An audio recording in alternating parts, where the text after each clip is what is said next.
Good morning students, आपणा सर्वांचे career vision अकॅडमीच्या online प्लॅटफॉर्मवर स्वागत आहे। आज आपण भारताचा विशेषतः महाराष्ट्राच्या इतिहासासंदर्भातील प्रश्नसंचाचा भाग 3 अभ्यासणार आहोत, जो तुम्हाला आगामी सर्व प्रकारच्या स्पर्धा परीक्षांसाठी निश्चितच उपयुक्त ठरेल। या भागातला पहिला मुद्दा आपण पाहणार आहोत। 1841 मध्ये कोणी ज्ञानोदय हे वृत्तपत्र काढलं होतं, तर ते म्हणजे हेनरी व्हॅलेंटाईन यांनी ज्ञानोदय हे वृत्तपत्र काढलं होतं। या वृत्तपत्राने ख्रिश्चन धर्माच्या प्रसाराचं मोठ्या प्रमाणात काम केलेलं आपल्याला पाहायला मिळते। इव्हन याच वृत्तपत्राने हिंदू धर्मावर मोठ्या प्रमाणात टीका केलेली आपल्याला पाहायला मिळते। हे ज्ञानोदय वृत्तपत्र आवर्जून लक्षात ठेवा, हेनरी व्हॅलेंटाईन यांचं आहे आणि 1841 मध्ये त्यांनी काढलेलं आपल्याला पाहायला मिळते। विशेषतः अमेरिकन मिशनरीने काढलेलं हे वृत्तपत्र आहे आणि अमेरिकन मिशनरीचं जे मुख्य कार्यालय होतं ते अहमदनगर या ठिकाणी। पुढचा मुद्दा आपण पाहणार आहोत। ख्रिश्चन धर्म प्रसाराला विरोध करण्यासाठी 1855 मध्ये मुंबईमधून कोणतं वृत्तपत्र काढण्यात आलं होतं, तर ते म्हणजे सद्धर्म दीपिका हे मराठी वृत्तपत्र होतं, जे 1855 मध्ये मुंबईतून काढण्यात आलं होतं। विशेष म्हणजे ख्रिश्चन धर्माच्या प्रसाराला आळा घालण्यासाठी, विरोध करण्यासाठी। त्यानंतर परत मग अमेरिकन मिशनरीने 2 वृत्तपत्र काढले आपल्या ख्रिश्चन धर्माचा प्रसार करण्यासाठी। त्याच्यामध्ये तारक प्रसारक असेल आणि एक प्रबोधय, हे 2 वृत्तपत्र अमेरिकन मिशनरीनं काढलेले आपल्याला पाहायला मिळतात आणि या दोन्ही वृत्तपत्रांनी ख्रिश्चन धर्माच्या प्रसाराचं कार्य। पुढचा मुद्दा आपण पाहणार आहोत। 1898 मध्ये बंद विमोचन आणि लोकमत विजय या 2 नाटकावर सरकारने बंदी घातली होती। त्याचं कारण काय? त्याचं कारण म्हणजे या 2 नाटकांनी लोकमान्य टिळक यांचा आडवळणाने म्हणा किंवा एकेरी शब्दात उल्लेख केलेला होता। त्या कारणाने 1898 मध्ये बंद विमोचन आणि लोकमत विजय या नाटकावर सरकारने बंदी घातलेली आपल्याला पाहायला मिळते। त्याचं कारण मी तुम्हाला सांगितलं, लोकमान्य टिळकांचा या नाटकांमध्ये एकेरी किंवा आडवळणाने उच्चार केलेला किंवा उल्लेख केलेला आपल्याला पाहायला मिळतो। त्यामुळं बंधविमोचन आणि लोकमत या नाटकावर सरकारने, विशेषतः ब्रिटिश सरकारने 1898 मध्ये बंदी घातलेली आपल्याला पाहायला मिळते। पुढचा मुद्दा आपण पाहणार आहोत का लोकमान्य टिळकांचा लोकमान्य असा शब्दप्रयोग कोणी केला, तर लोकमान्य टिळकांचा लोकमान्य असा जो शब्दप्रयोग केला लोकमान्य टिळकांच्या संदर्भात ते म्हणजे महादेव शास्त्री। महादेव शास्त्री या व्यक्तिमत्वाने सर्वप्रथम लोकमान्य टिळकांचा उल्लेख लोकमान्य असा केलेला आपल्याला पाहायला मिळतो। पुढचा मुद्दा आपण पाहणार आहोत मगो रानडेंच्या संदर्भात। न्यायमूर्ती महादेवराव रानडे यांनी प्रार्थना समाजाच्या प्रसारासाठी एकेश्वर निष्ठाची कैफियत हा निबंध लिहिला होता। यावर तुम्हाला असा प्रश्न विचारला जाऊ शकतो की एकेश्वर निष्ठाची कैफियत हा निबंध प्रार्थना समाजासाठी कोण लिहिला होता, तर महादेवराव रानडे यांनी। प्रार्थना समाजाची स्थापना 31 मार्च 1867 मध्ये मुंबईमध्ये करण्यात आली होती। विशेषतः या समाजाचं जे मुख्यालय होतं ते मुंबईतील गिरगाव भागात असलेलं आपल्याला पाहायला मिळते। पुढचा मुद्दा आपण पाहणार आहोत। 30 डिसेंबर 1906 रोजी जेव्हा मुस्लिम लीगची स्थापना झाली, तेव्हा ढाका हे जे ठिकाण होतं आता सद्यस्थितीमध्ये बांगलादेशमध्ये, मुस्लिम शिक्षण परिषदेचं 20व्या अधिवेशनासाठी मुस्लिम प्रतिनिधी एकत्र आले होते। त्याच दरम्यान मुस्लिम लीगची स्थापना करण्यात आली 30 डिसेंबर 1906। यावर अगोदर देखील आयोगानं प्रश्न विचारलेला आहे, त्या कारणाने आवर्जून लक्षात ठेवा का 30 डिसेंबर 1906 रोजी मुस्लिम लीगची स्थापना झाली। ज्यावेळेस मुस्लिम लीगची स्थापना झाली त्यावेळेस मुस्लिम शिक्षण परिषदेचं कितवं अधिवेशन आयोजित करण्यात आलं होतं, तर 20वं अधिवेशन होतं हे मुस्लिम शिक्षण परिषदेचं। त्याच दरम्यान मुस्लिम लीगची स्थापना झालेली आपल्याला पाहायला मिळते 30 डिसेंबर 1906 रोजी। पुढचा मुद्दा आपण पाहणार आहोत। गोपाळकृष्ण गोखले यांनी दादाभाई नौरोजी यांचा भारताचे ग्लॅडस्टन म्हणून गौरव केलेला आपल्याला पाहायला मिळतो। मग कोणाला भारताचं ग्लॅडस्टन असं म्हटलं जाते? ग्लॅड म्हणजे आनंदी होते, ग्लॅडस्टन म्हटलं जाते। तर आपण पाहिलं दादाभाई नौरोजी यांचा उल्लेख भारताचे ग्लॅडस्टन म्हणून गोपाळकृष्ण गोखले यांनी उल्लेख केला होता। आणि दादाभाई नौरोजी यांचे जे गुरु होते ते म्हणजे बाळशास्त्री जांभेकर, ज्यांना आपण बालबृहस्पती किंवा पहिले बृहस्पती म्हणतो। त्यानंतर दुसरे बृहस्पती म्हणजे कृष्णशास्त्री चिपळूणकर। या दोन्ही बाबी आवर्जून लक्षात ठेवा। दादाभाई नौरोजीचे गुरु बाळशास्त्री जांभेकर होते। पुढचा मुद्दा आपण शारदा सदनाच्या संदर्भात पाहणार आहोत। 1889 मध्ये शारदा सदनाची स्थापना मुंबई येथे करण्यात आली होती। या स्थापना समारंभामध्ये या कार्यक्रमाचे जे अध्यक्षा होती ते म्हणजे काशीबाई कानेटकर यांनी ते अध्यक्षस्थान भूषवलं होतं। शारदा सदनामध्ये विधवा स्त्रियांना शैक्षणिक व व्यावसायिक शिक्षण दिलं जात असे. आणि काशीबाई कानिटकर यांनी 2 कादंबऱ्यांचं लेखन केलेलं आपल्याला पाहायला मिळते. एक म्हणजे रंगराव आणि दुसरी म्हणजे पालखीचा गोंडा. जर तुम्हाला विचारण्यात आलं रंगराव आणि पालखीचा गोंडा या कोणाच्या प्रसिद्ध कादंबऱ्या आहेत, त्या म्हणजे काशीबाई कानिटकर यांच्या. आणि इव्हन काशीबाई कानिटकर यांनी आनंदीबाई जोशी यांचं आत्मचरित्र देखील लिहिलेलं आपल्याला पाहायला मिळते. मग शारदा सदनची ज्यावेळेस 1889 मध्ये मुंबई येथे स्थापना झाली होती, त्या स्थापनेच्या समारंभ कार्यक्रमाचे अध्यक्षस्थान कोणी भूषवले होते, तर काशीबाई कानिटकर यांनी. तर ही बाब आवर्जून लक्षात असू द्या. आणि काशीबाई कानिटकरच्या 2 ज्या कादंबऱ्या आहेत त्या खूप महत्त्वाच्या, एक म्हणजे रंगराव आणि दुसरा म्हणजे पालखीचा गोंडा. आणि आनंदीबाई जोशी यांचं आत्मचरित्र देखील त्यांनी लिहिलेलं आपल्याला पाहायला मिळते. पुढचा मुद्दा आपण सायमन कमिशनच्या संदर्भात पाहणार आहोत. 7 सदस्यीय सायमन कमिशनची जी नेमणूक करण्यात आली होती किंवा स्थापना करण्यात आली होती ती 8 नोव्हेंबर 1927 रोजी. मुस्लिम लीगने त्यावेळेस तत्कालीन परिस्थितीमध्ये सायमन कमिशनचं स्वागत केलं होतं आणि काँग्रेसच्या मद्रास अधिवेशनामध्ये सायमन कमिशनवर बहिष्कार टाकणारा प्रस्ताव जो होता तो मंजूर करण्यात आला. यावर एक तुम्हाला प्रश्न विचारण्यात येऊ शकतो की सायमन कमिशनवर बहिष्कार टाकणारा ठराव काँग्रेसच्या कोणत्या अधिवेशनात मंजूर करण्यात आला होता, तर मद्रास अधिवेशनात. आणि मद्रास अधिवेशनाचे जे अध्यक्ष होते ते म्हणजे M.A. अन्सारी. पुढचा मुद्दा आपण राष्ट्रसंत तुकडोजी महाराजांच्या संदर्भात पाहणार आहोत. राष्ट्रसंत तुकडोजी महाराजांना राष्ट्रसंत ही पदवी कोणी दिली, तर आपल्या देशाचे जे पहिले राष्ट्रपती होते राजेंद्र प्रसाद यांनी राष्ट्रसंत ही पदवी राष्ट्रसंत तुकडोजी महाराजांना दिलेली पाहायला मिळते. पुढचा मुद्दा आपण पाहणार आहोत. भारतातील व्यावसायिक समाजकार्याची पहिली संस्था म्हणजेच sir Dorabji Tata graduate school of social work हे कोणत्या ठिकाणी स्थापन करण्यात आली होती, तर sir Dorabji Tata graduate school of social work ही संस्था मुंबई या ठिकाणी स्थापन करण्यात आली. ही भारतातील व्यावसायिक समाजकार्याची पहिली संस्था आहे. पुढचा मुद्दा आपण पाहणार आहोत. भारतामध्ये केंद्रीय समाज कल्याण मंडळाची स्थापना केव्हा झाली, तर भारतामध्ये केंद्रीय समाज कल्याण मंडळाची स्थापना 1953 मध्ये करण्यात आली होती. पुढचा मुद्दा आपण पाहणार आहोत. राष्ट्रवीर हे कोणाचं वृत्तपत्र आहे किंवा राष्ट्रवीर या वृत्तपत्राचे संपादक कोण होते, तर राष्ट्रवीर या वृत्तपत्राचे संपादक म्हणजे शामराव देसाई. पुढचा मुद्दा आपण घेणार आहोत. काव्य फुले आणि 52 काशी सुबोध रत्नाकर हे कोणाचे काव्यसंग्रह आहेत, तर काव्य फुले 52 काशी सुबोध रत्नाकर हे सावित्रीबाई फुले यांचे काव्यसंग्रह असलेले आपल्याला पाहायला मिळतात. माझी जीवनगाथा ही कोणाची कादंबरी आहे, माझी जीवनगाथा ही प्रबोधनकरराव ठाकरे यांची कादंबरी असलेली आपल्याला पाहायला मिळते. पुढचा मुद्दा आपण पाहणार आहोत. 2 जानेवारी 1885 मध्ये फर्ग्युसन कॉलेजची स्थापना झाली होती गद्रेवाड्यामध्ये. ही बाब आवर्जून लक्षात ठेवा. कोणत्या वाड्यामध्ये फर्ग्युसन कॉलेजची स्थापना करण्यात आली होती, तर गद्रेवाड्यात. आणि कोणत्या वर्षी किंवा कोणत्या रोजी फर्ग्युसन कॉलेजची स्थापना झालेली होती, तर 2 जानेवारी 1885 मध्ये. फर्ग्युसन कॉलेजचे जे पहिले प्राचार्य होते ते म्हणजे वाशी आपटे. ही बाब आवर्जून लक्षात असू द्या. पुढचा मुद्दा आपण पाहणार आहोत.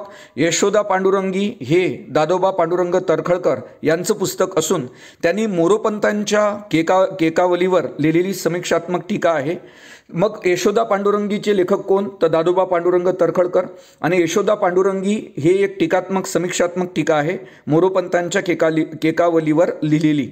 पुढचा मुद्दा आपण पाहणार आहोत. दिल्लीच्या लाल किल्ल्यात आझाद हिंद सेनेच्या अधिकाऱ्यांवर ज्यावेळेस खटले चालवले गेले, तर त्यावेळेस या आझाद हिंद सेनेच्या बाजूने किंवा त्या सैनिकांच्या बाजूने कोणी आपली त्यांची बाजू मांडली, तर त्याच्यामध्ये भुलाबाई देसाई असेल, तेजबहादूर सप्रू असेल, पंडित जवाहरलाल नेहरू यांनी आझाद हिंद सेनेच्या अधिकाऱ्यांच्या वतीनं बाजू मांडलेली आपल्याला पाहायला मिळते दिल्लीच्या लाल किल्ल्यामध्ये. त्याच्यामध्ये भुलाबाई देसाई असेल, तेजबहादूर सप्रू असेल आणि पंडित जवाहरलाल नेहरू यांनी युक्तिवाद केलेला आपल्याला पाहायला मिळतो आझाद हिंद सेनेच्या अधिकाऱ्यांना वाचवण्यासाठी. पुढचा मुद्दा आपण पाहणार आहोत. बंगालच्या फाळणीनंतर स्वातंत्र्य चळवळीस प्रेरणादायी ठरलेलं वंदे मातरम हे गीत कोणी लिहिलं, ते म्हणजे बंकिमचंद्र चटर्जी यांच्या आनंदमठ या कादंबरीतून घेण्यात आलेलं हे वंदे मातरम गीत आहे. आणि यांच्या बंकिमचंद्र चटर्जी यांची जी आनंदमठ ही कादंबरी आहे त्याच्यामध्ये बंगालमध्ये जो काही संन्याशांचा विद्रोह झाला त्याचं यथार्थ वर्णन या कादंबरीमध्ये केलेलं आपल्याला पाहायला मिळते. पुढचा मुद्दा आपण घेणार आहोत. वसाहतीच्या स्वातंत्र्याची मागणी म्हणजे चांदोबाची मागणी होय असं कोण वक्तव्य केलं होतं, तर वसाहतीच्या स्वातंत्र्याची मागणी म्हणजे चांदोबाची मागणी असं वर्णन लॉर्ड मोर्ले यांनी केलेलं आपल्याला पाहायला मिळते.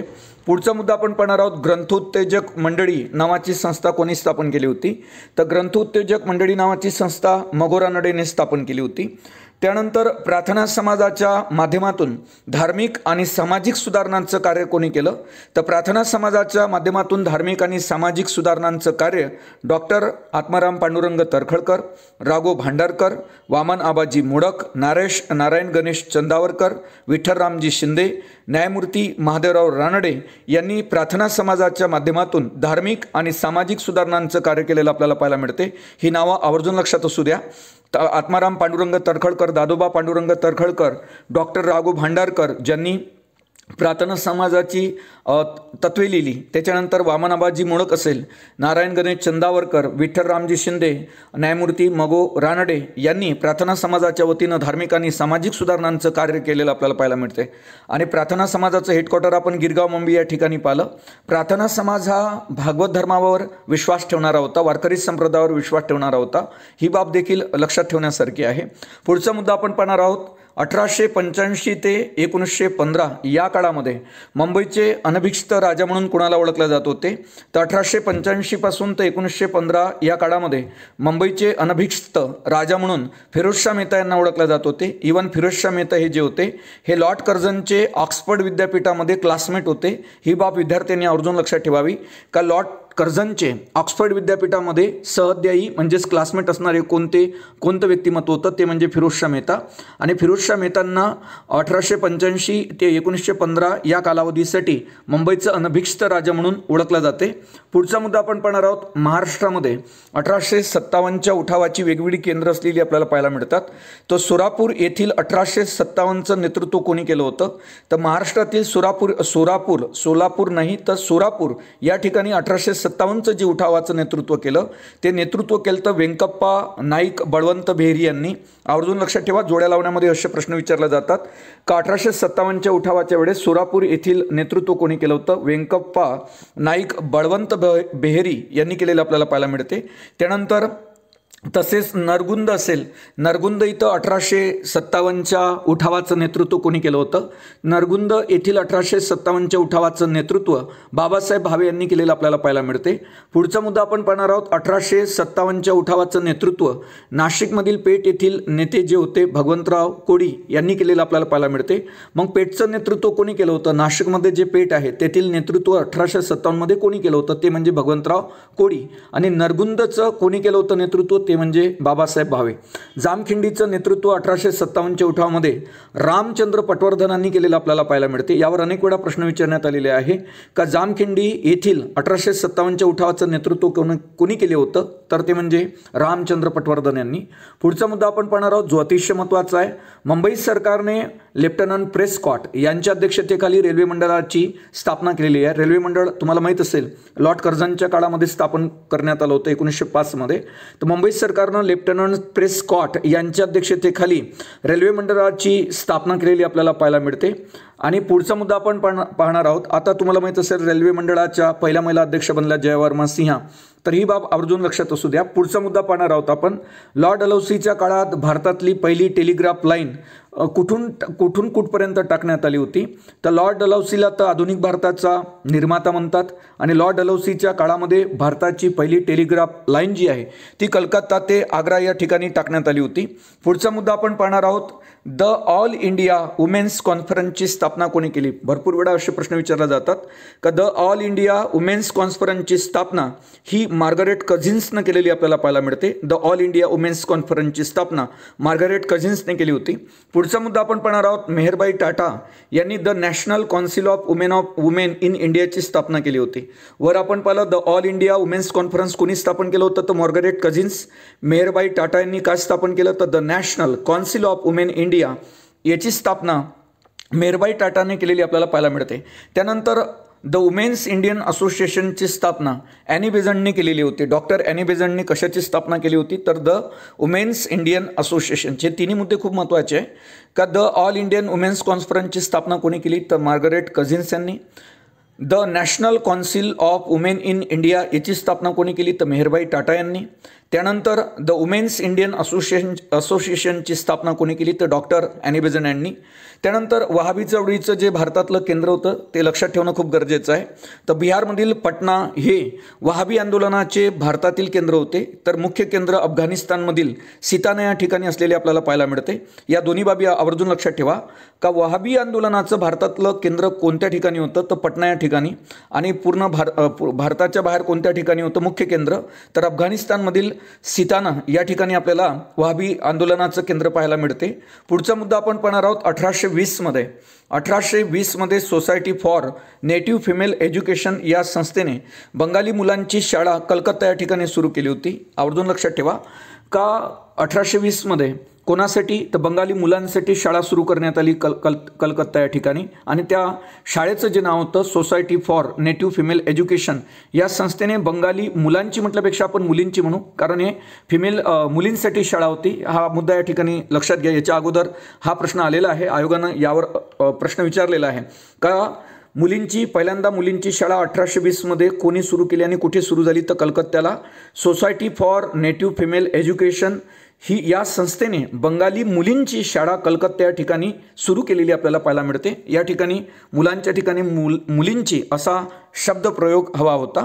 पुढचा मुद्दा आपण पाहणार आहोत. परमहंस मतप्रशंसा हा ग्रंथ कोणी लिहिला? तर परमहंस मतप्रशंसा हा ग्रंथ गुजाबा जोशी पुणेकर यांनी लिहिलेला आपल्याला पाहायला मिळतो. जोड्या लावण्यामध्ये हा प्रश्न आला होता. परमहंस मतप्रशंसा हा ग्रंथ कोणी लिहिला? तर गुजाबा जोशी पुणेकर यांनी लिहिला. पुढचा मुद्दा पाहणार आहोत. शाक्त पंथाचे अनुयायी या ग्रंथाचे लेखक कोण? तर शाक्त पंथाचे अनुयायी या ग्रंथाचे लेखक मोरोभट दांडेकर हे होते.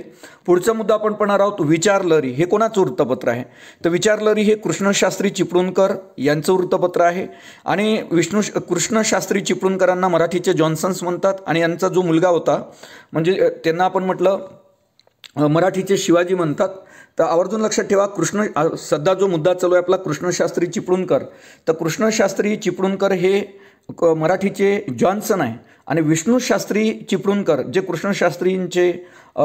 कृष्णशास्त्री चिपळूणकरांचा मुलगा होता विष्णुशास्त्री चिपळूणकर, त्यांना मराठीचे शिवाजी म्हणतात. आणि यांना म्हणजेच कृष्णशास्त्री चिपळूणकरांना मराठीचे जॉन्सन्स म्हणतात.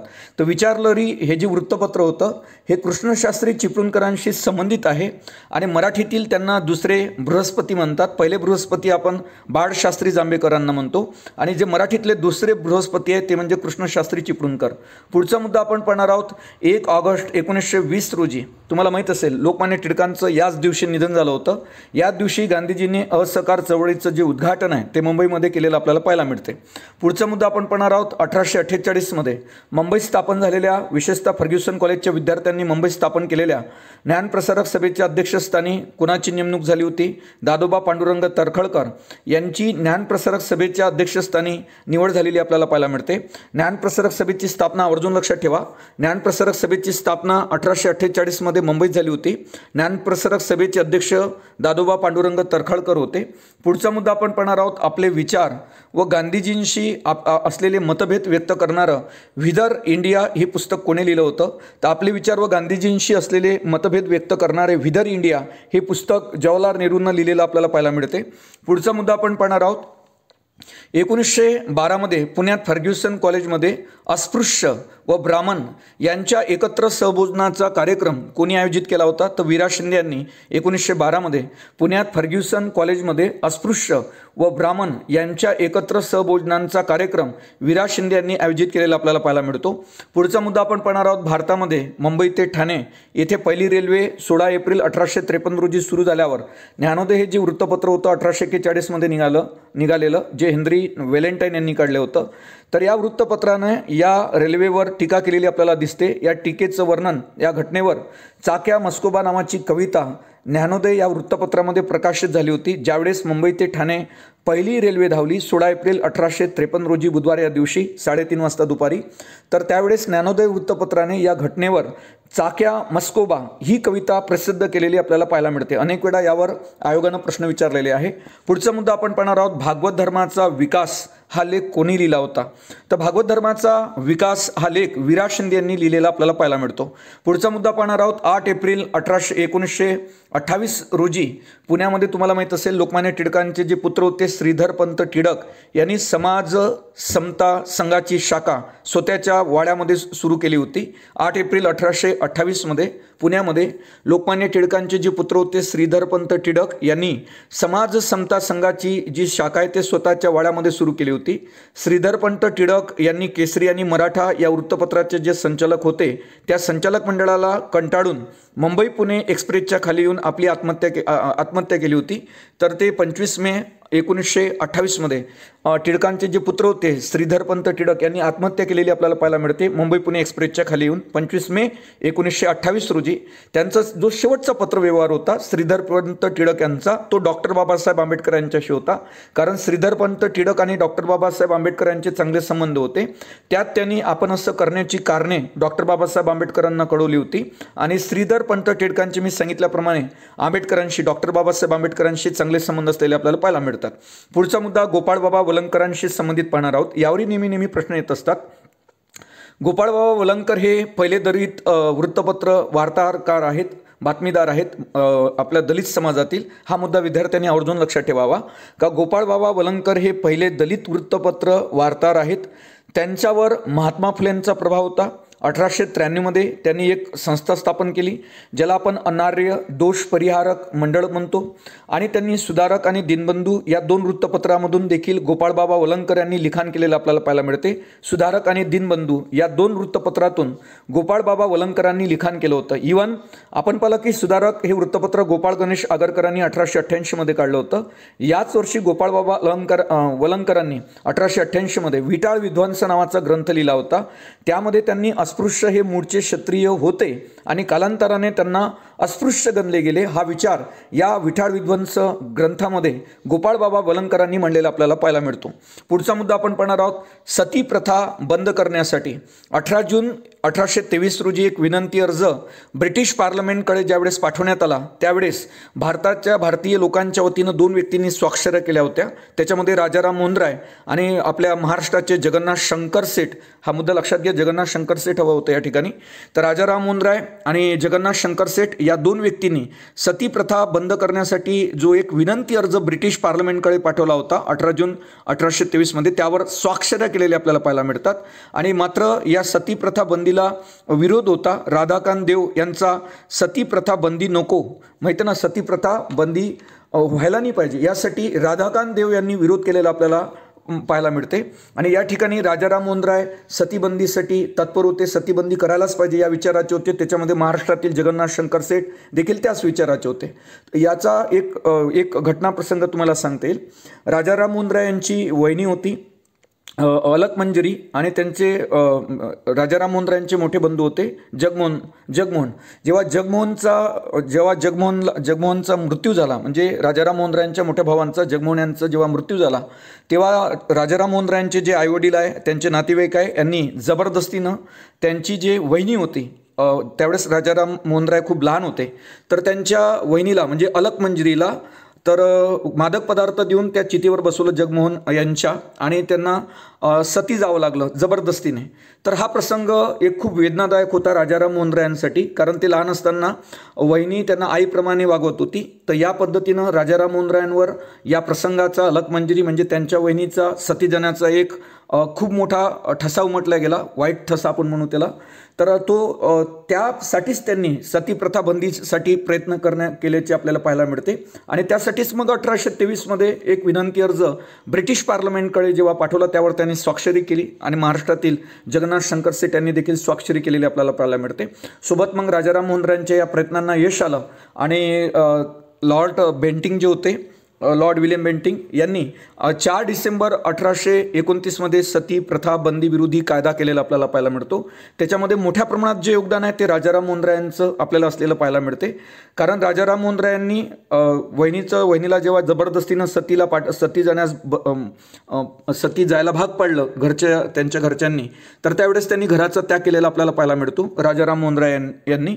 1833 राजाराम मोहन रायांचा ब्रिस्टॉल शहरामध्ये निधन झालेलं आपल्याला पाहायला मिळते. ब्रिटिश युरोप भूमीवर पाय ठेवणारे पहिले व्यक्तिमत्व होते राजाराम मोहन राय. तर ही बाब राजाराम मुंद्रा यांच्या संदर्भात आवर्जून लक्षात ठेवा. लोकहितवादीच्या संदर्भात आपण काही मुद्दे अभ्यासणार आहोत. लोकहितवादी म्हणजेच कोण? तर गोपाळ हरी देशमुख. तर गोपाळ हरी देशमुख यांनी सर्वप्रथम स्वामी दयानंद सरस्वतींचं पहिलं मराठीतलं चरित्र लिहिलं. तुम्हाला माहीत असेल स्वामी दयानंद सरस्वतींनी आर्य समाजाची स्थापना केली 10 एप्रिल 1875 मुंबई या ठिकाणी. लोकहितवादी हे मुंबई येथील आर्य समाजाच्या शाखेचे अध्यक्ष होते. हा मुद्दा विद्यार्थ्यांनी आवर्जून लक्षात ठेवावा की मुंबई येथील आर्य समाजाच्या शाखेचे अध्यक्ष कोण होते? लोकहितवादी. लोकहितवादींना आपण गोपाळ हरी देशमुख म्हणतो.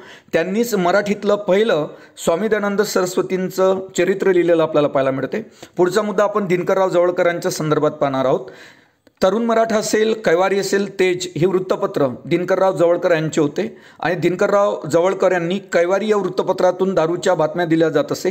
कारण ते स्वतः दिनकररावांना म्हणजे दिनकरराव जवळकरांना दारूचं व्यसन होतं आणि ते कैवारी या वृत्तपत्रातून दारूच्या बातम्या देत होते. त्यामुळं त्यांचे जे मित्र होते केशवराव जेदे यांच्याशी त्यांचे संबंध दुरावले. दारूच्या व्यसनामुळं अतिशय कमी वयामध्ये म्हणजे वयाच्या 34व्या वर्षीच दिनकरराव जवळकरांचा मृत्यू झालेला आपल्याला पाहायला मिळतो.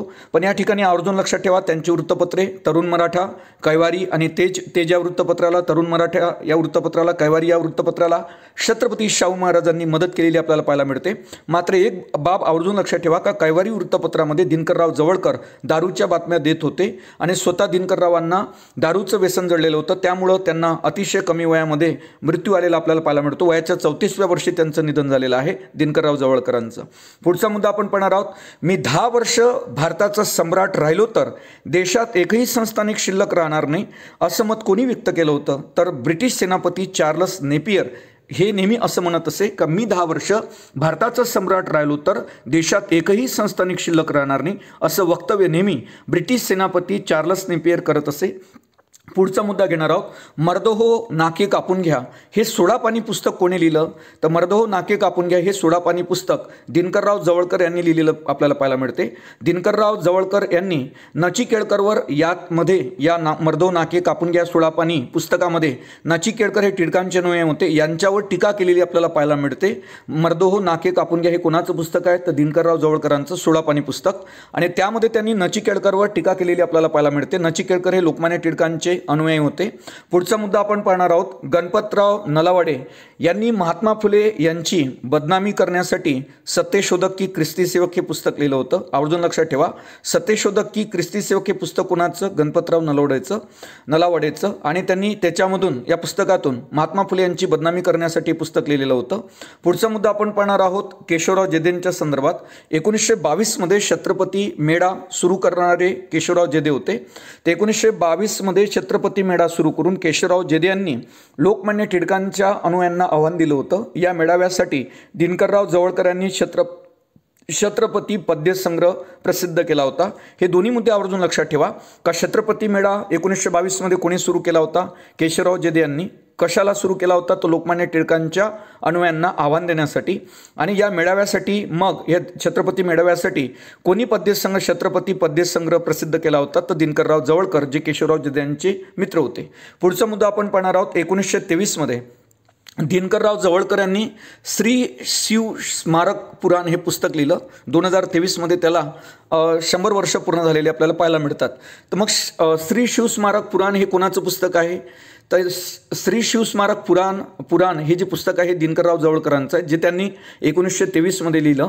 आणि आपल्या मताला विरोध करणारे जे लोक होते त्या लोकांचा समाचार या पुस्तकातून म्हणजे श्री शिव स्मारक पुराण या पुस्तकातून दिनकरराव जवळकरांनी घेतलेला आपल्याला पाहायला मिळतो. आणि हे पुस्तक 1923 मध्ये लिहिलेलं होतं. ही बाब विद्यार्थ्यांनी आवर्जून लक्षात घ्यावी. पुढचा मुद्दा आपण पाहणार आहोत. राष्ट्रवीर, दिनमित्र, त्याच्यानंतर विजय मराठा व हंटर या वृत्तपत्रांनी दारूबंदीवर टीका केली. आणि मात्र दिनकरराव जवळकरांनी कैवारी या वृत्तपत्राने कधीच दारूबंदीचा आग्रह न धरता दारूच्या जाहिराती दिलेल्या आपल्याला पाहायला मिळतात. तर या ठिकाणी आवर्जून लक्षात ठेवा मुद्दा असा पाहिजे होता या ठिकाणी का जे राष्ट्रवीर वृत्तपत्र आहे किंवा दिनमित्र आहे, विजय मराठा आहे, हंटर आहे, हे वृत्तपत्र दारूबंदी करायला पाहिजे यासाठी टीका करत होते. मात्र दिनकरराव जवळकर जे होते हे कैवारी वृत्तपत्र त्यांचं होतं, त्याच्यातून दारूच्या बातम्या देत होते. तर कैवारी वृत्तपत्राने कधीच दारूबंदीचा आग्रह न धरता दारूच्या जाहिराती दिलेल्या आपल्याला पाहायला मिळतात. मात्र दारूबंदी करण्यात यावी या विचाराचे कोणते वृत्तपत्र होते? तर राष्ट्रवीर, दिनबंधू, विजय मराठा आणि हंटर असा मुद्दा या ठिकाणी पाहिजे होता. मात्र कैवारी या वृत्तपत्राने कधीच दारूबंदीचा आग्रह धरलेला आपल्याला दिसत नाही. कैवारी हे वृत्तपत्र दिनकरराव जवळकरांचं असलेलं आपल्याला पाहायला मिळते. पुढचा मुद्दा आपण पाहणार आहोत जो अतिशय महत्त्वाचा आहे. 1923 मध्ये दिनकरराव जवळकरांनी शिवजयंती कशी साजरी करावी या संदर्भात सविस्तर माहिती त्यांनी श्रीपतराव शिंदे यांच्या विजय मराठा या वृत्तपत्रात दिलेली आपल्याला पाहायला मिळते. विजय मराठा हे वृत्तपत्र श्रीपादराव शिंदेचं आहे. विजय मराठा या वृत्तपत्रात दिनकरराव जवळकरांनी भवानी तलवारी या नावानं लिखाण करत होते. हा मुद्दा विद्यार्थ्यांनी लक्षात घ्यावा का विजय मराठा या श्रीपतराव शिंदेंच्या वृत्तपत्रामध्ये कोणतं व्यक्तिमत्व भवानी तलवारी या नावानं लिखाण करत होतं? तर ते म्हणजे दिनकरराव जवळकर. आणि 1923 मध्ये दिनकरराव जवळकरांनी म्हणजे 2023 मध्ये त्याला 100 वर्ष पूर्ण झालेली आहेत. तर 1923 मध्ये दिनकरराव जवळकरांनी शिवजयंती कशी साजरी करावी या संदर्भात सविस्तर माहिती श्रीपतराव शिंदे यांच्या विजय मराठा या वृत्तपत्रात दिली होती. विजय मराठा या वृत्तपत्रात दिनकरराव जवळकरांनी भवानी तलवारे या नावानं लिखाण करत असलेले आपल्याला दिसून येतात. पुढचा मुद्दा आपण पाहत आहोत. 1893 मध्ये तुम्हाला माहित असेल लोकमान्य टिळकांनी गणेशोत्सवाची सुरुवात केली होती. तर शिवजयंती हा उत्सव लोकमान्य टिळकांनी 1895 पासून सुरू केलेला आपल्याला दिसतो. तर गणेशोत्सवाची सुरुवात लोकमान्य टिळकांनी 1893 पासून केली होती आणि शिवजयंती उत्सवाची सुरुवात 1895 पासून लोकमान्य टिळकांनी केलेली आपल्याला दिसते. पुढचा मुद्दा आपण पाहणार आहोत दिनकरराव जवळकरांच्या संदर्भात. दिनकरराव जवळकरांनी देशाचं दुश्मन हे पुस्तक लिहिलं होतं 1925 मध्ये. हे पुस्तक दिनकरराव जवळकरांनी 1925 मध्ये लिहिलं. देशाचे दुश्मन या पुस्तकाचं जे प्रकाशन आहे ते केशवराव जेधे यांनी केलं होतं. मुद्रक रामचंद्र लाड होते आणि केशवराव बागडे यांनी या पुस्तकाला प्रस्तावना लिहिली होती. अतिशय महत्त्वाचे मुद्दे आहेत का देशाचे दुश्मन हे पुस्तक कोणी लिहिलं 1925 मध्ये? तर दिनकरराव जवळकर यांनी. या पुस्तकाचे प्रकाशक कोण होते? तर केशवराव जेधे होते. मुद्रक कोण होते? तर रामचंद्र लाड होते. केशवराव बागडे यांनी या पुस्तकाला प्रस्तावना लिहिलेली आपल्याला पाहायला मिळते. पुढचा मुद्दा आपण पाहणार आहोत. महात्मा फुले यांनी पुणे या शहराची कोणतीच सेवा केली नाही अशी टीका कोणी केली होती? तर महात्मा फुले यांनी पुणे या शहराची कोणती सेवा केली नाही अशी टीका तत्कालीन भाला वृत्तपत्राने केलेली दिसते. भाला हे वृत्तपत्र भोपटकरांचं होतं. ही बाब विद्यार्थ्यांनी आवर्जून लक्षात घ्यावी का महात्मा फुले यांनी पुणे या शहराची कोणतीच सेवा केली नाही अशी टीका तत्कालीन भाला या वृत्तपत्रानं केलेली आपल्याला पाहायला मिळते. पुढचा मुद्दा आपण पाहणार आहोत. देशाचे दुश्मन जे 1925 मध्ये पुस्तक प्रकाशित केलं होतं दिनकरराव जवळकरांनी. या पुस्तकातून दिनकरराव जवळकरांनी लोकमान्य टिळक आणि विष्णुशास्त्री चिपळूणकरांवर टीका केलेली होती. हे विद्यार्थ्यांनी लक्षात घ्यावं. पुढचा मुद्दा आपण मनुस्मृतीच्या संदर्भात पाहणार आहोत. 25 डिसेंबर 1927 रोजी मनुस्मृती जाळण्यात आली. हा मनुस्मृती दहनाचा प्रकार जे भास्करराव जाधव होते कोल्हापूर संस्थानातले या ब्राह्मणेतर नेत्याला आवडला नव्हता. हा एक महत्त्वाचा मुद्दा आहे या ठिकाणी. मनुस्मृतीचं केव्हा जाळण्यात आली? तर 25 डिसेंबर 1927 मध्ये अण्णासाहेब सहस्त्रबुद्धे असेल किंवा मळकेबुवा असेल यांच्या हस्ते. तर मनुस्मृतीच्या दहनाचा हा जो प्रकार आहे तो भास्करराव जाधव यांना आवडला नव्हता. हे ब्राह्मणेतर नेते होते. पुढचा मुद्दा आपण पाहणार आहोत. फिरोजशाह मेहता यांचा गोपाळकृष्ण गोखले यांच्या भारत सेवक समाजाला विरोध असलेला आपल्याला पाहायला मिळतो. भारत सेवक समाजाची स्थापना गोपाळकृष्ण गोखले यांनी 12 जून 1905 रोजी केली होती. हा मुद्दा या ठिकाणी लक्षात घ्या. भारत सेवक समाजाला कोणाचा विरोध होता? तर फिरोजशाह मेहताचा. आणि भारत सेवक समाजाची स्थापना कोणी केली होती? तर गोपाळकृष्ण गोखले यांनी. भारत सेवक समाजाची स्थापना केव्हा करण्यात आली होती? तर 12 जून 1905 मध्ये. पुढचा मुद्दा आपण पाहणार आहोत. प्रभाकर, ज्ञानोदय, निबंधमाला, ज्ञानप्रकाश या वृत्तपत्रांनी शिक्षणाचं महत्त्व सांगून मोठ्या प्रमाणावर लोकजागृती केलेली आपल्याला पाहायला मिळते. त्यामुळं न्यायमूर्ती रानडे यांनी वृत्तपत्राचा उल्लेख सार्वजनिक शाळा असा केला. मग आता या ठिकाणी प्रश्न निर्माण होतो का मगो रानडे यांनी कोणत्या वृत्तपत्रांचा उल्लेख सार्वजनिक शाळा असा केला? तर प्रभाकर, ज्ञानोदय, निबंधमाला व ज्ञानप्रकाश या वृत्तपत्रांनी शिक्षणाचं महत्त्व सांगून मोठ्या प्रमाणावर लोकजागृती केली होती. तर त्यामुळंच मागो रानडे यांनी म्हणजे न्यायमूर्ती महादेवराव रानडे यांनी प्रभाकर, ज्ञानोदय, निबंधमाला आणि ज्ञानप्रकाश या वृत्तपत्रांचा उल्लेख सार्वजनिक शाळा म्हणून केलेला आपल्याला पाहायला मिळतो. पुढचा मुद्दा आपण रॉबर्ट नाईटच्या संदर्भात पाहणार आहोत. रॉबर्ट नाईट यांनी बॉम्बे टाइम्स, स्टँडर्ड्स त्याच्यानंतर टेलिग्राफ या वृत्तपत्रांचं एकत्रीकरण करून 1832 मध्ये टाइम्स ऑफ इंडिया वृत्तपत्राची सुरुवात केली होती. हा देखील खूप महत्त्वाचा मुद्दा आहे का कोणत्या 3 वृत्तपत्रांमिळून टाइम्स ऑफ इंडियाची सुरुवात झालेली आहे 1832 मध्ये. तर टाइम्स ऑफ इंडियाची सुरुवात 1832 मध्ये झाली. 3 वृत्तपत्रांचं एकत्रीकरण रॉबर्ट नाईट यांनी केलं होतं. त्याच्यामध्ये बॉम्बे टाइम्स असेल, स्टँडर्ड असेल आणि टेलिग्राफ असेल, या 3 वृत्तपत्रांचं एकत्रीकरण करून 1832मध्ये टाइम्स ऑफ इंडिया या वृत्तपत्राची सुरुवात केलेली आपल्याला पाहायला मिळते. पुढचा मुद्दा आपण पाहणार आहोत. भगवंतराव पाडेकर यांनी बडोदा या ठिकाणाहून जागृती हे वृत्तपत्र सुरू केलं होतं. आवर्जून लक्षात ठेवा का कोणाचं आहे जागृती हे वृत्तपत्र, कोणाचं? तर जागृती हे जे वृत्तपत्र आहे हे भगवंतराव पाडेकरांचं आहे. त्यांनी ते बडोदा येथून काढलेलं होतं. आवर्जून लक्षात ठेवा, जागृती हे कोणाचं वृत्तपत्र आहे? तर भगवंतराव पाडेकर. आणि कोणत्या ठिकाणाहून त्यांनी सुरू केलेलं होतं? तर बडोदा या ठिकाणाहून जागृती हे वृत्तपत्र भगवंतराव पाडेकरांनी सुरू केलेलं आपल्याला पाहायला मिळते. विद्यार्थ्यांनी एक गोष्ट सर्च करा की जागृती जर भगवंतराव पाडेकरांचं असेल तर जागरूक हे वृत्तपत्र कोणाचं आहे? पुढचा मुद्दा आपण पाहणार आहोत. दिनकरराव जवळकरांनी तेज या साप्ताहिकावर महाराष्ट्राच्या शेतकऱ्यांचं वृत्तपत्र असं मुद्रित केलं होतं. जर तुम्हाला विचारण्यात आलं का दिनकरराव जवळकरांच्या तेज या वृत्तपत्रावर किंवा साप्ताहिकावर कोणते विधान मुद्रित करण्यात आले होते, तर ते म्हणजे महाराष्ट्रातील शेतकऱ्यांचे वृत्तपत्र असं दिनकरराव जवळकरांच्या तेज या वृत्तपत्रावर मुद्रित करण्यात आलं होतं. आणि या वृत्तपत्राला छत्रपती शाहू महाराजांनी मदत देखील केली होती. पुढचा मुद्दा आपण पाहणार आहोत. ब्राह्मणेतर नेते कोणते? नेहमी असे प्रश्न विचारले जातात. तर ब्राह्मणेतर नेत्यांमध्ये कोण कोण येते? तर त्याच्यामध्ये खास करून जे विशेष व्यक्तिमत्व ते आवर्जून लक्षात ठेवा. ब्राह्मणेतर नेत्यांमध्ये दिनकरराव जवळकर असेल, श्रीपतराव शिंदे असेल, भगवंतराव पाडेकर असेल, मुकुंदराव पाटील असेल, हे ब्राह्मणेतर नेते आहेत. तर ब्राह्मणेतर नेत्यांची नावं आवर्जून लक्षात ठेवा.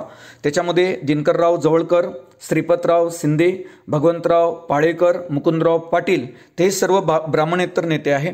पुढचा मुद्दा आपण पाहणार आहोत. श्रीपतराव शिंदे यांनी विजय मराठा हे वृत्तपत्र काढलं होतं. तरुण मराठा हे वृत्तपत्र दिनकरराव जवळकरांचं आहे, हे विद्यार्थ्यांनी लक्षात घ्यावं. आणि श्रीपतराव शिंदेंचं जे वृत्तपत्र आहे ते म्हणजे विजय मराठा. तर हे दोन्ही वृत्तपत्र कन्फ्युजन निर्माण करू शकतात की विजय मराठा हे वृत्तपत्र कोणाचं? तर श्रीपतराव शिंदे. आणि तरुण मराठा हे वृत्तपत्र कोणाचं? तर ते म्हणजे दिनकरराव जवळकर. आता श्रीपतराव शिंदे यांनी विजय मराठा हे वृत्तपत्र काढलं आणि त्यामधून शेतकऱ्यांच्या संघटना स्थापन करण्यावर श्रीपतराव शिंदेंनी भर दिला. त्यांच्या मते अमेरिका आणि स्वीडन देशाप्रमाणे शेतकऱ्यांनी 10-10 व 20-20 शेतकऱ्यांचे संघ स्थापन करून शेती केल्यास गरिबी हटेल असं मत विजय मराठा या वृत्तपत्रातून कोणी मांडलं होतं? तर ते म्हणजे श्रीपतराव शिंदे यांनी हे मत मांडलेलं दिसते की अमेरिका आणि स्वीडन देशाप्रमाणे शेतकऱ्यांनी 10-10 व 20-20 शेतकऱ्यांचे संघ स्थापन करून शेती केल्यास गरिबी हटेल असं मत श्रीपतराव शिंदे यांनी विजय मराठा या वृत्तपत्रातून मांडलेलं आपल्याला पाहायला मिळते. पुढचा मुद्दा कृष्णराव भालेकरांच्या संदर्भात पाहणार आहोत. कृष्णराव भालेकरांना महाराष्ट्रातील सहकारी चळवळीचे वैचारिक जनक असे म्हणतात. मग कोणाला सहकारी चळवळीचे वैचारिक जनक म्हणून ओळखले जाते? तर कृष्णराव भालेकरांना. पुढचा मुद्दा आपण पाहणार आहोत. ब्राह्मणेतर पक्षांची स्थापना कधी करण्यात आली? अतिशय महत्त्वाचा हा मुद्दा आहे. ब्राह्मणेतर पक्षाची स्थापना 12 डिसेंबर 1920 रोजी करण्यात आली. या पक्षाच्या स्थापनेमध्ये ब्राह्मणेतर नेत्यांचा सहभाग होता. सहभाग असणारे ब्राह्मणेतर नेते आवर्जून लक्षात ठेवा. वरी आपण ब्राह्मणेतर नेते पाहिले, यामध्ये देखील ब्राह्मणेतर नेत्यांचा सहभाग दिसलेला दिसतो. ब्राह्मणेतर नेत्यांमध्ये भास्कर जाधव असेल, धनाजी शाह कुपर असेल, वालचंद्र कोठारी, बाबूराव जगताप, आनंदराव जगताप, वालचंद्र कोठारी, गंगाजी काळभोर, आनंद स्वामी हे सर्व ब्राह्मणेतर नेते आहेत. त्याच्यामध्ये दिनकरराव जवळकर पण येतात, श्रीपतराव शिंदे पण येतात. तर हे ब्राह्मणेतर नेत्यांमध्ये कोण कोण येतात? तर ब्राह्मणेतर नेत्यामध्ये भास्करराव जाधव, धनाजी शाह कुपर, वालचंद्र कोठारी, बाबूराव जगताप, आनंदराव जगताप, गंगाजी काळभोर, आनंद स्वामी हे सर्व ब्राह्मणेतर नेते आहे. आणि इव्हन ब्राह्मणेतर पक्षाची स्थापना पण पाहिली. ब्राह्मणेतर पक्षाची स्थापना 12 डिसेंबर 1920 मध्ये झाली होती. आणि ब्राह्मणेतर पक्षाला जरीपटका संघ असं या नावाने उपासाने चिडवत असे. तर लक्षात ठेवा की ब्राह्मणेतर पक्षाला कोणत्या नावाने उपासाने जरीपटका संघ म्हणून सुचवलं होतं? तर ब्राह्मणेतर पक्षाला जरीपटका संघ हे नाव उपहासाने अच्युत बळवंत कोलटकर यांनी सुचवलेलं आपल्याला पाहायला मिळते. अच्युत बळवंत कोलटकर यांनी ब्राह्मणेतर पक्षाला जरीपटका संघ हे नाव सुचवलेलं आपल्याला पाहायला मिळते. ब्राह्मणेतर पक्षाची स्थापना 12 डिसेंबर 1920 मध्ये झाली होती. पुढचा मुद्दा आपण पाहणार आहोत. 1913 मध्ये तुम्हाला माहीत असेल, 1913 मध्ये मुकुंदराव पाटील यांनी कुलकर्णी लीलामृत हे काव्य प्रकाशित केलं होतं. त्यामध्ये त्यांनी ब्राह्मण कुलकर्णी हे लोकांच्या अज्ञानाचा व भोळेपणाचा फायदा कसा घेतात याचं वर्णन आपल्याला कुलकर्णी लीलामृत या काव्यामध्ये असलेलं पाहायला मिळते। आता कुलकर्णी लीलामृत हे पुस्तक कोणाचं, तर मुकुंदराव पाटलाचं। मुकुंदराव पाटलांनी कुलकर्णी लीलामृत हे पुस्तक कधी लिहिलं, तर 1913 मध्ये। त्यामध्ये ब्राह्मण कुलकर्णी हे लोकांच्या अज्ञानाचा व भोळेपणाचा कसा फायदा घेतात याचं वर्णन केलेलं आहे। पुढचा मुद्दा आपण पाहणार आहोत। 1929 मध्ये मुंबईच्या मध्यवर्ती कायदेमंडळात मांडण्यात आलेल्या शारदा बिलाला कोणी कोणी विरोध केला होता, अतिशय महत्त्वाचा मुद्दा आहे। 1929 मध्ये मुंबईच्या मध्यवर्ती कायदेमंडळात मांडण्यात आलेल्या शारदा बिलाला तर बापूजी यांनी असेल, श्रीपाद मुंजे असेल, नचिकेडकर असेल, दादासाहेब खापर्डे असेल, वळवी असेल, तर या टिळक अनुयायांनी मोठ्या प्रमाणात विरोध केलेला आपल्याला पाहायला मिळतो। या शारदा बिलाद्वारे मुलाच्या लग्नाचं वय 18 वर्ष आणि मुलीच्या लग्नाचं वय 14 वर्ष असं करण्यात आलं होतं। आवर्जून लक्षात ठेवा, शारदा बिल हे 1929चं होतं, मुंबईच्या मध्यवर्ती कायदेमंडळात मांडण्यात आलं। त्यावेळेस बापूजी यांनी, जे लोकमान्य टिळकांचे अनुयायी त्यांचा विरोध होता या शारदा बिलाला। त्याच्यामध्ये बापूजी यांनी असेल, श्रीपाद मुंजे असेल, नचिकेडकर असेल, दादासाहेब खापर्डे असेल, वळवी असेल, या टिळक अनुयायांनी विरोध केला होता। आणि या बिलाद्वारे म्हणजे शारदा बिलाद्वारे मुलाच्या लग्नाचं वय 18 वर्ष आणि मुलीचं लग्नाचं वय 14 वर्ष असं करण्यात आलेलं आपल्याला पाहायला मिळते। पुढचा मुद्दा आपण पाहणार आहोत, तो विठ्ठलभाई पटेल यांच्याशी संबंधित आहे। विठ्ठलभाई पटेल सरदार वल्लभभाई पटेलांचे बंधू। विठ्ठलभाई पटेल यांनी 5 सप्टेंबर 1919 रोजी आंतरजातीय विवाहाला कायदेशीर मान्यता मिळवण्यासाठी एक बिल मुंबईच्या मध्यवर्ती कायदेमंडळामध्ये सादर केलं होतं। या बिलास लोकमान्य टिळकांचा तसेच डॉक्टर कुर्तकोटी, त्याच्यानंतर पंडित मदन मोहन मालवीय तसेच इतर काही टिळकांचे जे अनुयायी होते त्यांचा विरोध असलेला आपल्याला पाहायला मिळतो। या बिलाला अनुकूल असं एक नाटक दिनकरराव जवळकरांनी त्यावेळेस लिहिलं, प्रणय प्रभाव। आवर्जून लक्षात ठेवा हा मुद्दा, का विठ्ठलभाई पटेलांनी कोणत्या वर्षी आंतरजातीय विवाहाला कायदेशीर मान्यता मिळवण्यासाठी एक बिल मध्यवर्ती कायदेमंडळात सादर केलं होतं, तर 5 सप्टेंबर 1919 मध्ये। तेव्हा लोकमान्य टिळकांचे जे अनुयायी आहे, स्वतः लोकमान्य टिळकांनी, डॉक्टर कुर्तकोटींनी, पंडित मदन मोहन मालवीयांनी, इतर जे टिळकांचे अनुयायी होते त्यांनी विरोध केला। मात्र या बिलाला अनुकूल असं प्रणय प्रभाव हे नाटक दिनकरराव जवळकरांनी लिहिलं होतं। हे विद्यार्थ्यांनी आवर्जून लक्षात ठेवावं। पुढचा मुद्दा आपण डेक्कन रयत समाज यांच्याशी संबंधित घेणार आहोत। डेक्कन रयत समाज ही ब्राह्मणेतरांची पहिली राजकीय संघटना होती। जर तुम्हाला प्रश्न विचारण्यात आला की ब्राह्मणेतरांची पहिली राजकीय संघटना कोणती, तर ती म्हणजे डेक्कन रयत ही ब्राह्मणेतरांची पहिली राजकीय संघटना होती।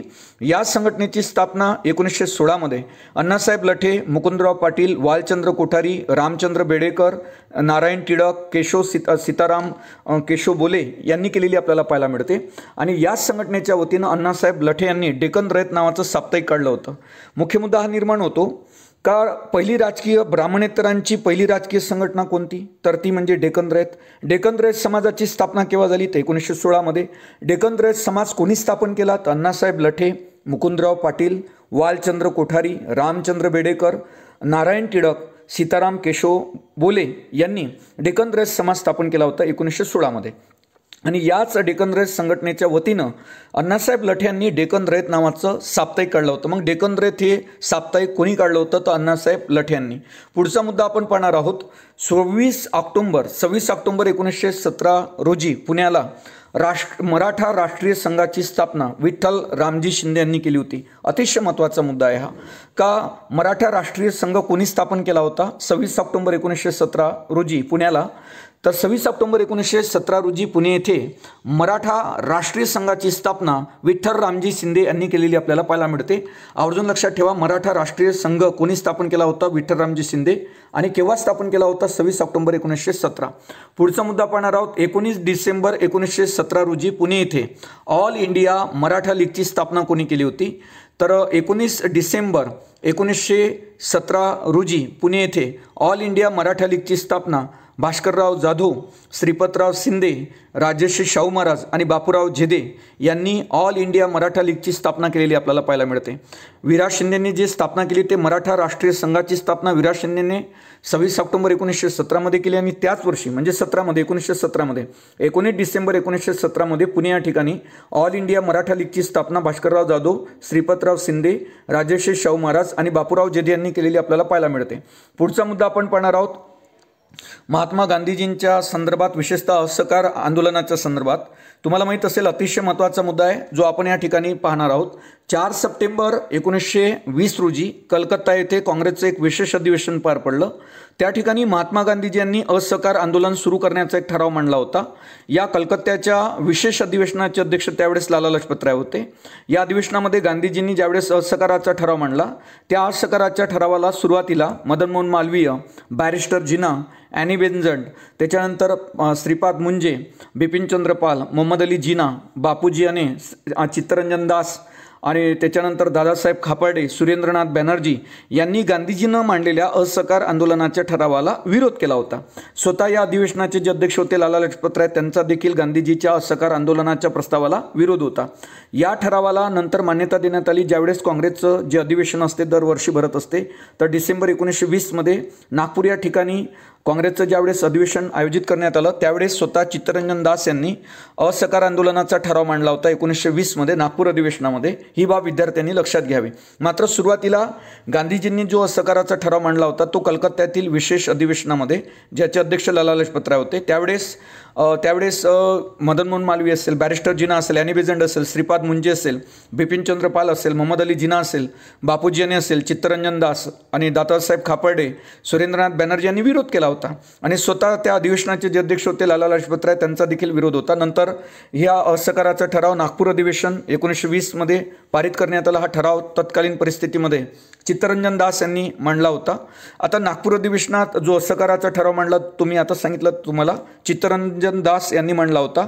नागपूर अधिवेशनाचे 1920चे जे अध्यक्ष होते ते विजय राघवाचार्य होते. याच ठिकाणी काँग्रेसची एक नवीन घटना संमत करण्यात आली होती नागपूर अधिवेशनामध्ये. आवर्जून लक्षात ठेवा काँग्रेसची नवीन घटना कोणत्या अधिवेशनामध्ये संमत करण्यात आली होती तर 1920च्या नागपूर अधिवेशनामध्ये काँग्रेसची जी घटना आहे ती संमत करण्यात आलेली आपल्याला पाहायला मिळते. पुढचा मुद्दा आपण पाहणार आहोत तर लक्षात ठेवा पुढचा मुद्दा आपण पाहणार आहोत आमच्या देशाची स्थिती. हा लेख कोणी लिहिला? आमच्या देशाची जी स्थिती आहे हा जो लेख आहे तो विष्णुशास्त्री चिपळूणकरांनी लिहिला. विष्णुशास्त्री चिपळूणकरांना मराठीचे शिवाजी म्हणतात. ही बाब विद्यार्थ्यांनी लक्षात घ्यावी. आमच्या देशांची स्थिती हा लेख कोणी लिहिला तर विष्णुशास्त्री चिपळूणकरांनी. पुढचा मुद्दा टिळकांचे परराष्ट्रमंत्री कोण होते? टिळकांचे परराष्ट्रमंत्री होते वासुकाका जोशी. पुढचा मुद्दा पाहणार आहोत प्रबोधनकारराव ठाकरे. 16 ऑक्टोबर 1921 मध्ये त्यांनी स्वाध्याश्रम त्यांनी स्वतः स्थापन केलं होतं प्रबोधनकारराव ठाकरे यांनी. तर प्रबोधनकारराव ठाकरे यांनी 16 ऑक्टोबर 1921 रोजी स्वाध्याश्रमात आपल्या तरुण मित्रांच्या उपस्थितीत प्रबोधन हे साप्ताहिक सुरू केलं होतं. याच कारणामुळं पुढे त्यांचं नाव प्रबोधनकार असं पडलं. ते लोकहितवादी हे केशवराव ठाकरेंचे गुरु होते. केशवराव ठाकरेंनाच आपण प्रबोधनकारराव ठाकरे म्हणतो. बाळासाहेब ठाकरेंचे ते वडील होते. त्यांनी प्रबोधन हे वृत्तपत्र म्हणजे साप्ताहिक काढलं होतं. त्यामुळे त्यांचं नाव केशवराव ठाकरेंचं नाव केशव सीताराम ठाकरेंचं नाव प्रबोधन पडलं. आणि त्यांनी आपल्या गुरुच्या तर लोकहितवादी हे केशव सीताराम ठाकरे यांचे गुरु होते. त्यामुळं केशव सीताराम ठाकरे यांनी आपले गुरु म्हणजे लोकहितवादी यांच्या स्मृती जागविण्यासाठी ऑगस्ट 1927 मध्ये लोकहितवादी या वृत्तपत्राचं पुनर्जीवन केलेलं आपल्याला पाहायला मिळते. तर आवर्जून लक्षात ठेवा की लोकहितवादी हे कोणाचे गुरु होते तर केशव सीताराम ठाकरे यांचे गुरु होते. आणि त्यांनी लोकहितवादी हे वृत्तपत्राचं पुनर्जीवन केलं 1927 मध्ये. आणि प्रबोधन नावाचं वृत्तपत्र केशव सीताराम ठाकरे यांनी 1921 मध्ये काढलेलं आपल्याला पाहायला मिळते. पुढचा मुद्दा आपण घेणार आहोत. कोल्हापूरमध्ये 11 जानेवारी 1911 मध्ये सत्यशोधक समाजाची स्थापना करण्यात आली. आणि त्यावेळेस या कोल्हापूरमधील सत्यशोधक समाजाचे जे अध्यक्ष होते ते भास्करराव जाधव होते. उपाध्यक्ष अण्णासाहेब लठे होते. आणि जे कार्यवाहक होते ते हरिभाऊ चव्हाण होते. आवर्जून लक्षात ठेवा कोल्हापूर संस्थानामध्ये कोणत्या वर्षी किंवा कोणत्या रोजी सत्यशोधक समाजाची स्थापना झाली तर 11 जानेवारी 1911 रोजी. अध्यक्ष कोण होते? भास्करराव जाधव. उपाध्यक्ष कोण होते? अण्णासाहेब लठे. कार्यवाहक होते हरिभाऊ चव्हाण. पुढचा मुद्दा आपण पाहणार आहोत गोलमेज परिषदांच्या संदर्भात. गोलमेज परिषदेमध्ये भास्करराव जाधव यांनी भाग घेतला होता. ते राजर्षी शाहू महाराजांचे विश्वासू होते. ब्राह्मणेतर पक्षांकडून निवडून जाऊन भास्करराव जाधव नंतर शिक्षण मंत्री बनले. शिवाय भास्करराव जाधव यांनी अबकारी आणि शेती खात्याचे मंत्री म्हणून देखील काम बघितलेलं आपल्याला पाहायला मिळते. गोलमेज परिषदेमध्ये भास्करराव जाधव हे गेले होते. आवर्जून लक्षात ठेवा ते शिक्षण मंत्री राहिलेले आहेत आणि अबकारी आणि शेती खात्याचे मंत्री देखील भास्करराव जाधव राहिलेले आहेत. त्यांनी घरचा पुरोहित हे एक पुस्तक लिहिलेलं आपल्याला पाहायला मिळते. पुढचा मुद्दा पाहणार आहोत आपण. कोल्हापूरचे छात्र जगद्गुरुपदी राजर्षी शाहू महाराजांनी मराठा जातीच्या सदाशिव बेनाडीकरांची नियुक्ती केली होती. स्वतः महाराजांनी छात्र जगद्गुरूंना म्हणजे जे छत्रपती शाहू महाराज आहे ते स्वतः छात्र जगद्गुरूंना दरबारात मुजरा केला होता किंवा करत असे. तर महाराजांचं हे मुजरा करणं भास्करराव जाधवांना आवडलं नव्हतं. ही बाब विद्यार्थ्यांनी आवर्जून लक्षात घ्यावी का कोल्हापूरमध्ये ज्यावेळेस छात्र जगद्गुरुपदी राजर्षी शाहू महाराजांनी मराठा जातीच्या सदाशिव बेनाडीकर यांची नियुक्ती केली होती, तर स्वतः जे छत्रपती शाहू महाराज होते तो छात्र जगद्गुरूंना ते मुजरा करत होते. हे मुजरा करणं भास्करराव जाधव यांना आवडत नव्हतं. तुम्हाला असाही प्रश्न विचारण्यात येऊ शकतो का कोल्हापूरच्या छात्र जगद्गुरुपदी राजर्षी शाहू महाराजांनी कोणत्या मराठा व्यक्तीची नियुक्ती केली होती, तर त्यांचं नाव आहे सदाशिव बेनाडीकर. पुढचा मुद्दा आहे कोल्हापूर संस्थानात प्रजा परिषदेच्या दुसऱ्या अधिवेशनाचे अध्यक्ष कोण होते. कोल्हापूर संस्थानात प्रजा परिषदेच्या दुसऱ्या अधिवेशनाचे अध्यक्ष बाळासाहेब खेर होते. नंतर ते तुम्हाला माहीत असेल का महाराष्ट्राचे मुख्यमंत्री बनले होते 1937च्या दरम्यान. तर कोल्हापूर संस्थानात प्रजा परिषदेच्या दुसऱ्या अधिवेशनाचे अध्यक्ष कोण होते, तर बाळासाहेब खेर. पुढचा मुद्दा अखिल भारतीय संस्थानांनी प्रजा परिषदेच्या वतीनं कोणतं वृत्तपत्र काढलं होतं.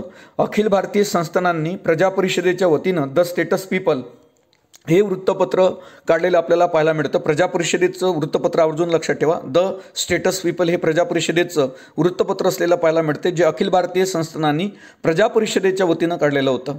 पुढचा मुद्दा आपण पाहणार आहोत कोल्हापूर संस्थानातील भूमिगत चळवळीचे सूत्रधार कोण होते. कोल्हापूर संस्थानातील भूमिगत चळवळीचे जे सूत्रधार होते ते म्हणजे रत्नप्पा कुंभार. पुढचा मुद्दा पाहणार आहोत अखिल भारतीय संस्थानी परिषदेचे अध्यक्ष कोण होते, तर अखिल भारतीय संस्थानी परिषदेचे अध्यक्ष जवाहरलाल नेहरू होते. पुढचा मुद्दा घेणार आपण बिंदू नारायण कुलकर्णी या 16 वर्षाच्या शाळकरी मुलास चले जाव आंदोलनाच्या दरम्यान भाग घेतल्यामुळं अमानुष मारहाण करण्यात आली होती, त्यामुळं त्यात मृत्यू झाला. ही घटना आताच्या कोल्हापुरातील बिंदू चौकात घडलेली आपल्याला पाहायला मिळते. तर आवर्जून लक्षात ठेवा बिंदू नारायण कुलकर्णी हे 16 वर्षाचे शाळकरी मुलगा होता. चलेजाव चळवळीत भाग घेतल्यामुळं त्यांना अमानुष मारहाण करण्यात आली होती, त्यामुळं त्याचा मृत्यू झालेला आपल्याला पाहायला मिळतो. ही घटना आताच्या कोल्हापुरातील बिंदू चौकात घडली, त्यामुळं आता त्या चौकाला बिंदू चौक म्हणून ओळखलं जाते ज्या ठिकाणी ही घटना घडली. पुढारी हे या वृत्तपत्राचे करते कोण, तर गणपतराव जाधव यांचे वृत्तपत्र आहे पुढारी. आवर्जून लक्षात ठेवा पुढारी हे वृत्तपत्र कोणाचं, तर पुढारी हे वृत्तपत्र गणपतराव जाधव यांचं आहे. शाकुंतल ही कादंबरी कोणी लिहिली होती, तर शाकुंतल ही कादंबरी नारायण सीताराम फडके यांनी लिहिली होती. शाकुंतल ही कोणाची कादंबरी आहे, तर नारायण सीताराम फडके यांची. आणि पुढारी हे कोणाचं वृत्तपत्र आहे, तर पुढारी हे वृत्तपत्र आहे गणपतराव जाधवांचं. आणि शाकुंतल ही कादंबरी आहे नारायण सीताराम फडके यांची. पुढचा मुद्दा पाहणार आहोत नारायण सीताराम फडकेंच्या संदर्भात. नारायण सीताराम फडके यांनी चलेजाव चळवळीत भूमिगत नेत्यांशी चर्चा केली होती आणि आपली स्वतः एक कादंबरी लिहिली. त्या कादंबरीचं नाव म्हणजे झंझावत. या कादंबरीमध्ये काही पात्र होते, त्याच्यामध्ये रामू साळुंखे, किसन शाहीर यांच्या व्यक्तिरेखा कादंबरीकाराने राम पवार आणि शाहीर शंकरराव निगम यांच्यावरून रंगवलेल्या आपल्याला पाहायला मिळतात. तर जे यांच्या झंझावत हे कादंबरी कोणाची, तर नारायण सीताराम फडके यांनी ही कादंबरी ज्यावेळेस लिहिली त्यावेळेस त्यांनी चलेजाव चळवळीतील भूमिगत जे नेते होते त्यांच्याशी चर्चा केलेली आपल्याला पाहायला मिळते. आणि या कादंबरीत 2 व्यक्तिमत्व आहे, रामू साळुंखे आणि किशन शाहीर. ह्या व्यक्तिरेखा कादंबरीकारांना जेव्हा झंझावत या कादंबरी लिहिताना अधोरेखित केल्या त्यावेळेस त्यांनी 2 भूमिगत चळवळीतील नेत्यांना डोळ्यासमोर ठेवलं होतं. एक म्हणजे राम पवार आणि दुसरं म्हणजे शंकरराव निकम. पुढचा मुद्दा कोल्हापूर प्रजा परिषदेचे संस्थापक कोण होते. अतिशय महत्त्वाचा हा मुद्दा आहे. कोल्हापुरातील प्रजा परिषदेचे जे संस्थापक होते अध्यक्ष होते ते म्हणजे माधवराव बागल. पुढचा मुद्दा आपण पाहणार आहोत अग्रणी व हिंदू राष्ट्र हे वृत्तपत्र कोणाचे, तर अग्रणी आणि हिंदू राष्ट्र हे वृत्तपत्र नथुराम गोडसेंचे आहे. त्यावरचा आपण प्रश्न आताच पाहिला का कोल्हापुरातील प्रजा परिषदेचे संस्थापक कोण होते किंवा अध्यक्ष कोण होते, तर ते म्हणजे माधवराव बागल. अग्रणी आणि हिंदू राष्ट्र ही वृत्तपत्र कोणाचं आहे, तर नथुराम गोडसे यांच्याशी रिलेटेड आहे.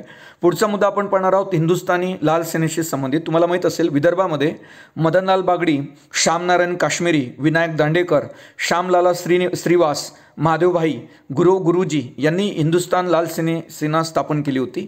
आवर्जून लक्षात ठेवा हिंदुस्थान लाल सेनेशी संबंधित व्यक्तिमत्व कोणते, मदनलाल बागडी, श्यामनारायण काश्मीरी, विनायक दांडेकर, श्यामलाल श्रीवास, त्याच्यानंतर महादेवभाई, त्याच्यानंतर गुरुजी हे हिंदुस्थान लाल सेनेशी संबंधित होते. पुढचा मुद्दा आपण मुस्लिम लीगशी संबंधित पाहणार आहोत. मुस्लिम लीग तुम्हाला माहीत असेल, मुस्लिम लीगची स्थापना आपण 6 मध्ये पाहिली. मुस्लिम लीगनं 16 ऑगस्ट 1946 हा दिवस प्रत्यक्ष कृती दिवस म्हणून मोहम्मद अली जिना यांच्या सांगण्यावरून पाडला होता. हा एक महत्त्वाचा मुद्दा आहे का मुस्लिम लीगनं 16 ऑगस्ट 1946 हा दिवस प्रत्यक्ष कृती दिवस म्हणून पाडला. कोणाच्या सांगण्यावरून? तर मोहम्मद अली जिना यांच्या. आणि 16 ऑगस्ट 1946ला बंगालमधील माणिकतोडा या ठिकाणी प्रत्यक्ष कृती दिनाला जातीय दंगलीनं सुरुवात झालेली आपल्याला पाहायला मिळते. मग प्रत्यक्ष कृती दिन कुठं पाळण्यात आला होता? बंगालमधील माणिकतोडा या ठिकाणी 16 ऑगस्ट 1946 मध्ये. अनेक एक्झाममध्ये हा प्रश्न आलेला आहे. प्रत्यक्ष दिन कोणत्या दिवशी पाळण्यात आला होता? 16 ऑगस्ट 1946. कोणाच्या सांगण्यावरून हा दिन पाळण्यात आला होता? तर मोहम्मद अली जिना. कुठे प्रत्यक्ष कृती दिनाला कुठून सुरुवात झाली होती? तर बंगालमधील माणिकतोडा या ठिकाणी जाती दंगलीनं सुरुवात झाली. आणि या सर्व प्रकरणामध्ये बंगालचा जो मुख्यमंत्री होता सूर्यावर्दी याने प्रक्षोभक भाषणे देऊन मुस्लिमांना चेतावणी दिली की हिंदूंची कत्तल करा. आणि त्या दिवसापासून आपण पाहतो की 16 ऑगस्टला प्रत्यक्ष कृती दिन हा जाती दंगलीनं सुरू झाला. त्याच्यामागं प्रक्षोभक सूर्यावर्दीची भाषणं होते जे बंगालचे मुख्यमंत्री होते.